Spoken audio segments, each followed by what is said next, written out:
Oh there, it's Guildmaster Dan, and obviously this isn't a fourth wall episode. As you can see, I'm in a different room now because we're still in the process of moving, so I pretty much just holed up in the, one of our now empty rooms as we're continuing up. Sorry I don't have a fourth wall for you guys this week. We just had my wife and I's our send-off party last night, which got a little crazy. I was lit on fire. Yeah, that's a fun story. Tell you another time. But needless to say, if you ever take a flaming shot, blow it out first. Well, I don't mean to say I tried to drink the fire, but if you've been drinking and you have or you have a tremor like I do, then yeah, blow out the fire first. Anyway. This isn't just a vlog for you guys. I'm actually bringing you more of a video response because I feel bad when I give you guys just vlogs, especially since I know you're not going to be getting like normal episodes over the next few weeks because of the move. But I want to give you guys at least, something thought-provoking. So I'm bringing you guys a video response to actually Tetsubo's latest RPG Pondering. He specifically talked about monsters in Dungeons and Dragons that you're just sick of seeing. You think they're tired, outplayed. You don't want to. Whenever you deal with them, you kind of roll your eyes and deal with it. You never use them yourself, and you hate it when they come up. And then also the monsters that you just love to death, the ones that you loved using, and just. As he put it, the ones you use in every campaign that if you could put them in there, you shove them in there. And I thought about it, and it took me a little bit, but I did think of some examples. Particularly, I know which ones I love. I think everybody knows which monsters are their favorite. But for monsters that I hate, I'm kind of tired of. That took me a little bit because I don't have strong feelings about monsters I never want to see anymore. I will say, for races, I guess I'm a little. At times, I get a little tired of the Norse race, the Norse mythology races that we see all the time. The elves and dwarves and such. But that's Dungeons and Dragons. So in my games, I tend to try and do different things with them. But I'm not really tired of them. I don't want elves and dwarves to go away. They're perfectly good races with lots of rich history and stuff to work with, but and they're not monsters; they're playable races. But monsters that I want to go away, or at least I'm done with. I guess I've never really gotten into giants or trolls. I've fought them in games, and I know they're tough, and they can be a great danger, especially the trolls with their regeneration and stuff. But other than that, they always seem kind of boring to me. I don't know. They just kind of seem like alternations on orcs. And I know that's not really the case. They have unique lore and stuff to go behind. Again, the Norse mythology, again, with the giants, with frost and fire giants. But, I don't know. For just, normal hill giants, I don't know. They're just kind of... I never got into them. I've never seen them used in particularly interesting ways beyond they're just big, dumb people. And with trolls, same thing, just big, dumb monsters that you run into every so often. You just do the same thing. Minus their abilities, you just do the same thing with a bear or a large creature. But I don't know. I never really liked those, and I could probably do without giants and trolls. In my games, but I don't know. I have seen maybe if a game master twisted them a little bit, kind of made the giants more like Titans from Attack on Titan, where they can regenerate. They literally are mindless, but they're driven by a hunger for human flesh. And they have this aura of mystery around them. Well, that's interesting. That's essentially a show about humans at war with giants, and they did something interesting with the giants. The giants come in different varieties. It's interesting. I like it. Maybe if you did something with that, but otherwise, I kind of find giants and trolls kind of tired and boring. So Don't care for them. As for monsters that I love, I definitely have two that spring to mind. The first are Mind Flayers. Mind Flayers are these awesome. All right, for those who don't know, Mind Flayers are awesome. They're in the Aberrations book for 3.5. They've been around for a long time. They're one of D&D's, proprietary monsters, and they are just awesome. The whole lore with their species actually came from far in the future, and now they're stuck in the past, and they're this advanced civilization. They're very like alien, which is very cool. They're like your aliens in D&D, and they're just very cool, and they don't use magic. They use psychic powers, which only just adds to this sci-fi aspect. I love it when you take a sci-fi concept or a sci-fi aspect and then put it in a fantasy setting. For this, for example.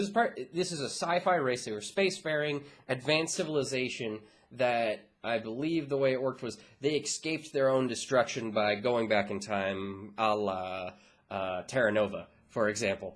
And it's just, they're really cool. I mean, they take like the best part, they feed on brains. So they take the best, they feed on brains, and they're all assured of their own superiority, and they're powerful as hell, with how psychic they are. Their society is interesting and alien, and they just make great villains because they're intelligent. They're not just alien monsters.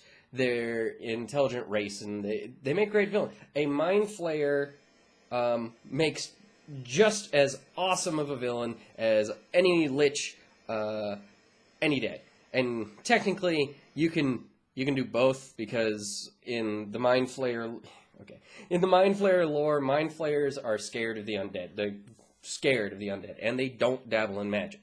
They're purely psychic, because when they do end up dabbling in magic, it screws with their brains and their powers. They end up going crazy, and essentially, any Mind Flayer that dabbles in magic becomes a Lich, and just becomes this perversion of everything that they are. So you can do a Mind Flayer Lich, and frightening concept for everybody. But Mind Flayers by themselves make just a great villain. Same level of villain too, like battle-wise, as a Lich, and it's just awesome. Love them. The other monster I have is it's another race, though loosely, I adapt my lore from Warhammer Fantasy. Love me my Ratman, particularly the Skaven. I always like to use Ratmen, and even if I don't call them Skaven, they're inspired by the Skaven. The Skaven society that Warhammer Fantasy came up with is just so amazingly fun. For those of you not familiar, those of you not familiar with their lore, but are more familiar with D&D lore, think of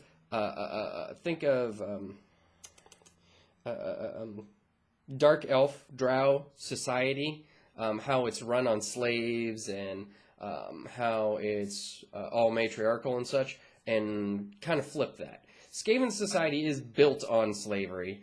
It's built on deviousness and backstabbing, and everyone's sole goal is to claw their way to the top. Life is cheap, and morals are even cheaper. But it's male-dominated. In fact, the Skaven have this thing where they're also kind of like the Bene Tleilax from Dune, where there's no, as the Skaven put, there's no such thing as a female Skaven, only brood mothers. They use women as just breeding machines. Only the most important get access to have pups. And on top of that, the mothers are all drugged up and whatnot to perpetuate, giving birth to more. Because the Skaven's biggest strength is the fact that they just have sheer numbers. They would just wash over. There's just so many of them, and they dabble in so many things that they would just if they would ever stop fighting each other and unify, they would just wash over the planet and completely conquer it, and then promptly die off because they would use up all the resources. But the Skaven are delightfully evil. They are so much fun to run and to play because they are just they're just delightfully evil. It's every single Skaven is out for themselves. Morals amongst their kind is unheard of. Their morals are I am number one. I need to get as high as possible. I will do anything to make that happen. The only thing you can trust about a Skaven is that they are untrustworthy. And on top of that, as far as like the rest of the world, most of the world thinks they're a fairy tale. They don't believe in them. And that's partially by the Skaven's design. The Skaven, they're assured of their own superiority, much like the Mind Flayers. However, unlike the Mind Flayers, a single Skaven is weak. A single Skaven, even if their Grey Seer priest, spellcaster, who's like super uber powerful, head of an army, even if they are lethal killers and whatnot, by themselves, they are easy to kill, and the grand majority of them, except for the ones that are really skilled and really powerful, are dumb as rocks. It's just awesome. You have two levels of them. You have like the really scary, like political backstabby, claw to the top, active rat life, and then the rat race. Go figure. And then you have the other aspect of like the teeming masses of dumb slaves that are also trying to claw their way to the top, but just don't. They're just a comedy of errors. And both aspects of Skaven are just fun. It's such a fun race to play and to run, and it's just I love putting them in my D&D games because it's just a fun race. If you guys haven't seen, if you don't know much about Skaven or Mind Flayers, but definitely pick up some stuff. Give it a read. They're just fun. Both races are just fun and interesting concepts in any fantasy world. Granted, Skaven are the same way Mind Flayers are proprietary to D&D. Skaven are proprietary to Games Workshop with their Warhammer Fantasy setting, but I like to use them anyway. I know they're not strictly D&D characters, or D&D monsters, but Ratman are, and you can make their history whatever you want. So I like to use Skaven. But so, yeah, I'd say I don't really care for giants and trolls. I think they're boring. And I love my Mind Flayers and my Skaven. But what do you guys think? What monsters are... I'll go ahead and pass this on the way Tetsubo did and pass it on to you guys. Please leave a comment below. Tell me, tell me what monsters you're tired of seeing. You roll your eyes whenever they pop up and you just wish they were you didn't have to deal with them in the first place. And, what are your favorite monsters? What are the monsters that you love building encounters around and love building stories around and just love reading about and playing and just, get excited as I got for Skaven. And leave a comment below. If you decide to do a response video, let me know. I'd be happy to leave a comment myself, back to you guys. Like, share, and subscribe so we can keep the conversation going. And before I let you go next time, hopefully I can get you guys a Fourth Wall episode. We'll see where I am in the move. I mean, we're coming up on the move here at the end of the month. Only like a week or so left, so I'll get you guys what I can.